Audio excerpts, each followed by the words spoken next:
This is today's Bible reading.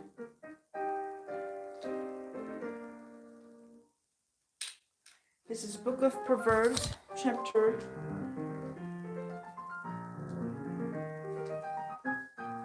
19. Better is the poor who walks in his integrity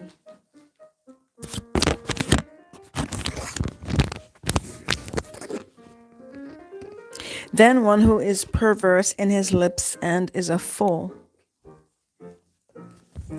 Also, it is not good for a soul to be without knowledge.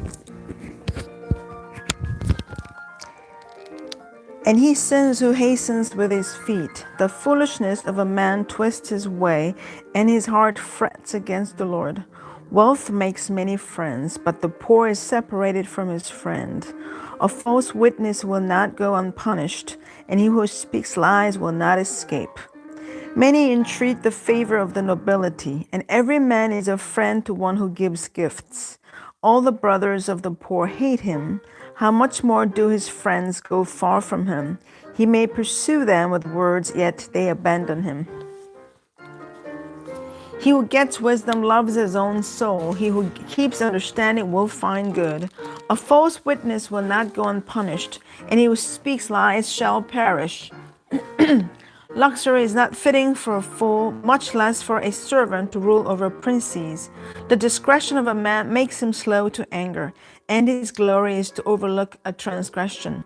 The king's wrath is like the roaring of a lion, but his favor is like dew on the grass. A foolish son is the ruin of his father, and the contentions of a wife are a continual dripping. Houses and riches are an inheritance from fathers. But a prudent wife is from the Lord. Laziness casts one into a deep sleep, and an idle person will suffer hunger. He who keeps the commandment keeps his soul, but he who is careless of his ways will die. He who has pity on the poor lends to the Lord, and he will pay back what he has given.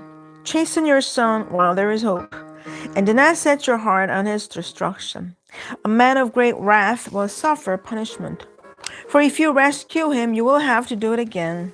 Listen to counsel and receive instruction, that you may be wise in your latter days. There are many plans in the man's heart, nevertheless the Lord's counsel that'll stand. What is desired in a man is kindness, and a poor man is better than a liar. The fear of the Lord leads to life, and he who has it will abide in satisfaction. He will not be visited with evil.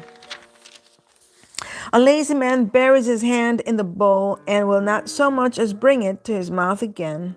Strike a scoffer, and the simple will become wary. Rebuke one who has understanding, and he will discern knowledge. He who mistreats his father and chases away his mother is a son who causes shame and brings reproach. Cease listening to instruction, my son, and you will stray from the words of knowledge. A disreputable witness scorns justice, and the mouth of the wicked devours iniquity. Judgments are prepared for scoffers, and beatings for the backs of fools. Wine is a mocker, strong drink is a brawler, and whoever is led astray by it is not wise. The wrath of a king is like the roaring of a lion. Whoever provokes him to anger sins against his own life. It is honorable for a man to stop striving, since any fool can start a quarrel. The lazy man will not plow because of winter. He will beg during harvest and have nothing. Counsel in the heart of a man is like deep water, but a man of understanding will draw it out. Most men will proclaim each his own goodness, but who can find a faithful man? The righteous man walks in his integrity. His children are blessed after him. A king who sits on the throne of judgment scatters all evil with his eyes. Who can say, I have made my heart clean, I am pure from my sin? Diverse weights and diverse measures, they are both alike and an abomination to the Lord. Even a child is known by his deeds, whether what he does is pure and right. The hearing ear and the seeing eye, the Lord has made them both. Do not love sleep, lest you come to poverty. Open your eyes, and you will be satisfied with bread.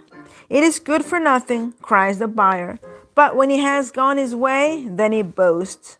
There is gold and a multitude of rubies, but the lips of knowledge are a precious jewel. Take the garment of one who is a surety for a stranger, and hold it as a pledge when it is for a seductress.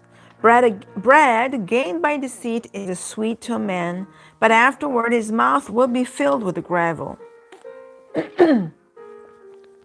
Plans are established by counsel. By a wise counsel, wage war. He who goes about as a talebearer reveals his secrets. Therefore, do not associate with one who flatters it with his lips.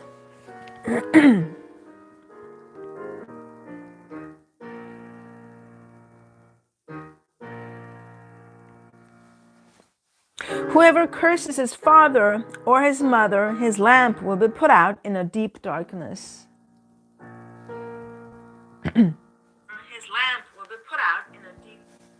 An inheritance gained hastily at the beginning will not be blessed at the end. Do not say, I will recompense evil. Wait for the Lord, and he will save you. Diverse weights are an abomination to the Lord, and dishonest scales are not good. A man's steps are of the Lord. How then can a man understand his own way? It is a snare for a man to devote rashly something as holy, and afterward to reconsider his vows. A wise king sifts out the wicked and brings the threshing wheel over them. The spirit of a man is the lamp of the Lord, searching all the inner depth of his heart. Mercy and truth preserve the king, and by loving kindness he upholds his throne. The glory of young men is their strength, and the splendor of old men is their gray head. Blows that hurt cleanse away evil, as do stripes the inner depth of the heart.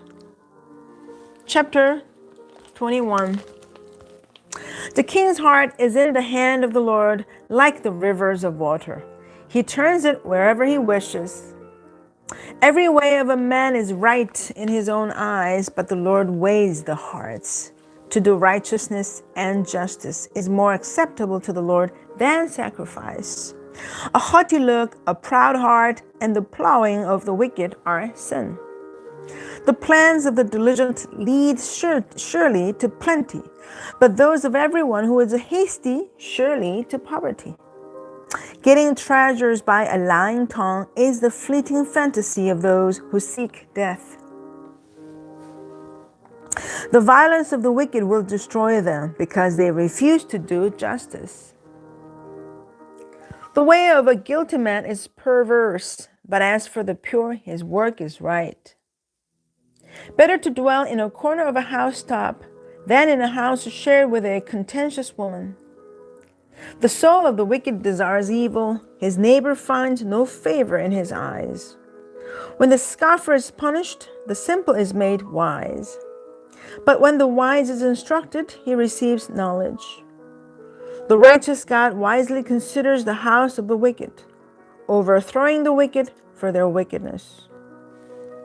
Whoever shuts his ears to the cry of the poor will also cry himself and not be heard. A gift in secret pacifies anger, and a bribe behind the back, strong wrath. It is a joy for the just to do justice, but destruction will come to the workers of iniquity. A man who wanders from the way of understanding will rest in the assembly of the dead. He who loves pleasure will be a poor man. He who loves wine and oil will not be rich. The wicked shall be a ransom for the righteous, and the unfaithful for the upright. Better to dwell in the wilderness than with a contentious and angry woman. There is desirable treasure and oil in the dwelling of the wise, but a foolish man squanders it. He who follows righteousness and mercy finds life, righteousness, and honor. A wise man scales the city of the mighty and brings down the trusted stronghold. Whoever guards his mouth and tongue keeps his soul from troubles. A proud and haughty man, scoffer is his name. He acts with arrogant pride. The desire of the lazy man kills him, for his hands refuse to labor.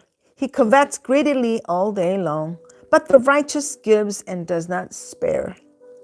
The sacrifice of the wicked is an abomination. How much more when he brings it with wicked intent? A false witness shall perish, but the man who hears him will speak endlessly. A wicked man hardens his face, but as for the bright, he establishes his way. A wicked man hardens his face, but as for the upright, he establishes his way. There's no wisdom or understanding or counsel against the Lord.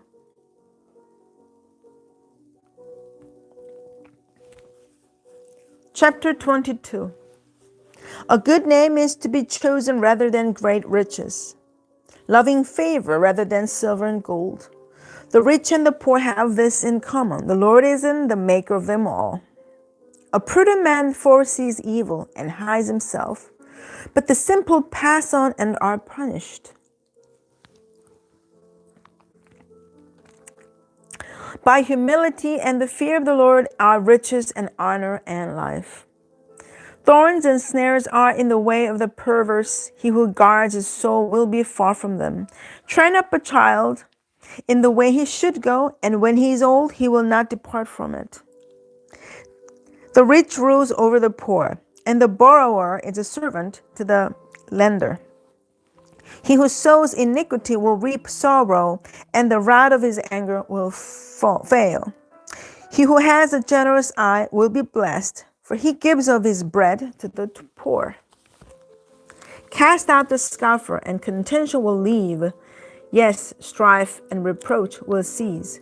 He who loves purity of heart and has grace on his lips, the king will be his friend. The eyes of the Lord preserve knowledge, but he overthrows the words of the faithless. The lazy man says, there is a lion outside, I shall be slain in the streets. The mouth of an immoral woman is a deep pit. He who is abhorred by the Lord will fall there. Foolishness is bound up in the heart of a child. The rod of correction will drive it far from him. He who oppresses the poor to increase his riches, and he who gives to the rich will surely come to poverty.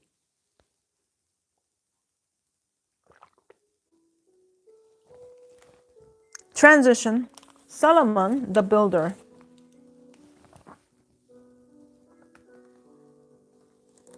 In addition to being the quintessential wise man, Solomon is famed for his building projects. He made the most of his father David's alliance with the merchant city of Tyre, and also used Israel's strategic position on several trade routes to his advantage. Solomon quickly became wealthier than any Israelite king before or since, and much of this wealth he poured into construction. Now, book of 1 Kings, chapter 5. Solomon prepares to build the temple. Now Hiram, king of Tyre, sent his servants to Solomon because he heard that they had anointed him king in place of his father, for Hiram had always loved David. Then Solomon sent to Hiram, saying, you know how my father David could not build a house for the name of the Lord his God because of the wars which were fought against him on every side, until the Lord put his foes under the soles of his feet. But now the Lord my God has given me rest on every side. There is neither adversary nor evil occurrence. And behold, I propose to build a house for the name of the Lord my God, as the Lord spoke to my father David, saying, your son, whom I will set on your throne in your place, he shall build the house for my name. Now therefore command that they cut down cedars for me from Lebanon, and my servants will be with your servants, and I will pay you your wages for your servants according to whatever you say. For you know there is none among us who has skill to cut timber like the Sidonians. So it was when Hiram heard the words of Solomon that he rejoiced greatly and said, Blessed be the Lord this day, for he has given David a wise son over this great people. Then Hiram sent to Solomon, saying, I have considered the message which you sent me, and I will do all you desire concerning the cedar and cypress logs. My servants shall bring them down from Lebanon to the sea. I will float them in rafts by sea to the place you indicate to me, and will have them broken apart there. Then you can take them away, and you shall fulfill my desire by giving food for my household. Then Hiram gave Solomon cedar and cypress logs according to all his desires. And Solomon gave Hiram 20,000 cores of wheat as food for his household, and 20 cores of pressed oil. Thus Solomon gave to Hiram year by year. So the Lord gave Solomon wisdom as he had promised him, and there was peace between Hiram and Solomon. And the two of them made a treaty together. Then King Solomon raised up a labor force out of all Israel, and the labor force was 30,000 men. And he sent them to Lebanon, 10,000 a month in shifts. They were 1 month in Lebanon and 2 months at home.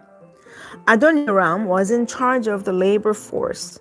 Solomon had 70,000 who carried burdens and 80,000 who quarried the stone in the mountains, besides 3,300 from the chiefs of Solomon's deputies who supervised the people who labored in the work.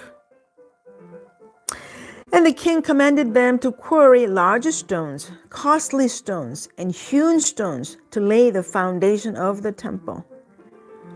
So Solomon's builders, Hiram's builders, and the Gebalites quarried them, and they prepared timber and stones to build the temple. Transition: laying the temple's foundation. Solomon laid the foundation of the temple in the 4th year of his reign, which was about 966 BC. This 4th year is said to have been 480 years after the Exodus from Egypt. Scholars approach this chronological information in different ways. Some interpret the 480 years as figurative, perhaps the result of multiplying the 12 tribes by the standard length of a generation, which was 40 years. 12 times 40 is equal to 480. These interpreters then do not use the figure of 1 Kings 6:1 to calculate the time of the Exodus. Others take the 480 years literally, and a simple calculation from the 4th year of Solomon would then date the Israelite exodus from Egypt at 1446 BC. That is 966 plus 480 is equal to 1446. On the different dates proposed for the Exodus, see Exodus begun at Exodus 12:37. The temple was built according to David's plans. The description in 1 Kings chapter 6 of the actual construction includes many details which are now known to have been common in temple designs of that time. Now the book of 1 Kings chapter 6. Solomon builds the temple. And it came to pass in the 480th year after the children of Israel had come out of the land of Egypt, in the 4th year of Solomon's reign over Israel, in the month of Zeb, which is the 2nd month, that he began to build the house of the Lord. Now the house which King Solomon built for the Lord, its length was 60 cubits, its width 20, and its height 30 cubits. The vestibule in front of the sanctuary of the house was 20 cubits long across, 20 cubits long across the width of the house, and the width of the vestibule extended 10 cubits from the front of the house. And he made for the house windows with the beveled frames. Against the wall of the temple, he built chambers all around, against the walls of the temple, all around the sanctuary and the inner sanctuary. Thus he made the side chambers all around it. The lowest chamber was 5 cubits wide, the middle was 6 cubits wide, and the third was 7 cubits wide, for he made narrow ledges around the outside of the temple, so that the support beams would not be fastened into the walls of the temple. And the temple, when it was being built, was built with a stone finished at the quarry, so that no hammer or chisel or any iron tool was heard in the temple while it was being built. The doorway for the middle story was on the right side of the temple. They went up by stairs to the middle story, and from the middle to the third. So he built the temple and finished it, and he paneled the temple with beams and boards of cedar, and he built side chambers against the entire temple, each 5 cubits high. They were attached to the temple with the cedar beams. Then the word of the Lord came to Solomon, saying, "Concerning this temple which you're building, if you walk in my statutes, execute my judgments, keep all my commandments, and walk in them, then I will perform my word with you, which I spoke to your father David, and I will dwell among the children of Israel, and will not forsake my people Israel." So Solomon built the temple and finished it, and he built the inside walls of the temple with the cedar boards. From the floor of the temple to the ceiling, he paneled the inside with wood, and he covered the floor of the temple with the planks of cypress. Then he built a 20-cubit room at the rear of the temple, from floor to ceiling with the cedar boards. He built it inside as the inner sanctuary, as the most holy place. And in front of it, the temple sanctuary was 40 cubits long. The inside of the temple was cedar, carved with ornamental buds and open flowers. All was cedar. There was no stone to be seen. And he prepared the inner sanctuary inside the temple to set the ark of the covenant of the Lord there. The inner sanctuary was 20 cubits long, 20 cubits wide, and 20 cubits high. He overlaid it with the pure gold and overlaid the altar of cedar. So Solomon overlaid the inside of the temple with the pure gold. He stretched gold chains across the front of the inner sanctuary and overlaid it with gold until he had finished all the temple. Also he overlaid with gold the entire altar that was by the inner sanctuary. Inside the inner sanctuary, he made 2 cherubim of olive wood, each 10 cubits high.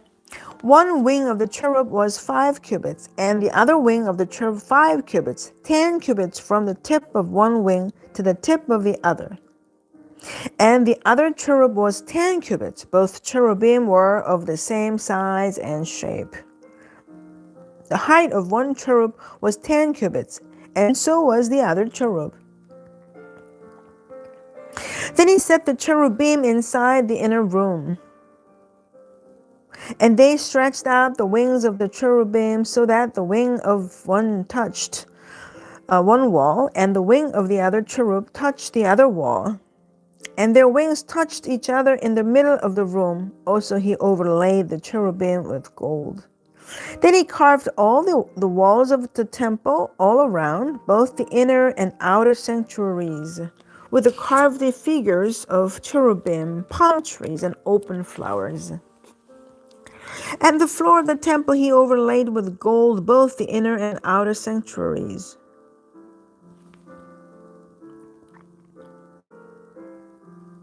For the entrance of the inner sanctuary, he made doors of olive wood. The lintel and door posts were 1/5 of the wall. The 2 doors were of olive wood, and he carved on them figures of cherubim, palm trees, and open flowers, and overlaid them with gold. And he spread gold on the cherubim and on the palm trees. So For the door of the sanctuary, he also made the door posts of olive wood, 1/4 of the wall. And the 2 doors were of cypress wood. 2 panels comprised one folding door, and 2 panels comprised the other folding door. Then he carved the cherubim, palm trees, and open flowers on them, and overlaid them with gold applied evenly on the carved work. And he built the inner court with 3 rows of hewn stone and a row of cedar beams. In the 4th year, the foundation of the house of the Lord was laid in the month of Zib, and in the 11th year, in the month of Bul, which is the 8th month, the house was finished in all its details and according to all its plans. So he was 7 years in building it. Founding Solomon's temple, 1 Kings 6:1. According to 1 Kings, the construction of the Jerusalem temple began in the 4th year of Solomon's reign. The Jewish historian Josephus, AD 37 through 100, lived long after Solomon, but wrote in his work titled Against Apion concerning the date of the temple's foundation. Josephus' accounts of Hiram, king of Tyre, provide information that could be instrumental in approximating a date for the building of the temple, as well as for Solomon's own rule. Josephus quotes from a lost work of the historian Menander of Ephesus, who provided a list of Tyrian kings. Scholars do debate whether Joseph's chronological information is reliable. In addition to the list of kings, Menander wrote that the time from Hiram's coronation as king to the founding of the North African city of Carthage was 155 years and 8 months. Josephus also tells us via Menander that the temple of city of Carthage temple of Jerusalem was built in Hiram's 12th year. Unfortunately, Josephus' own calculations do not add to his totals. We cannot obtain a precise date for Solomon's 4th year from Josephus' information. Scholars do not agree on when Carthage was founded. Some say 825 BC, others say 814 BC. Combining Josephus' calculations would date Solomon's temple building in either 968 or 957 BC. In the absence of absolute chronological data, Solomon's 4th year is usually estimated to have been about 966 BC. Well, this is the end of the Bible reading today. Thanks for joining me. God bless you. Have a great day, and see you tomorrow again.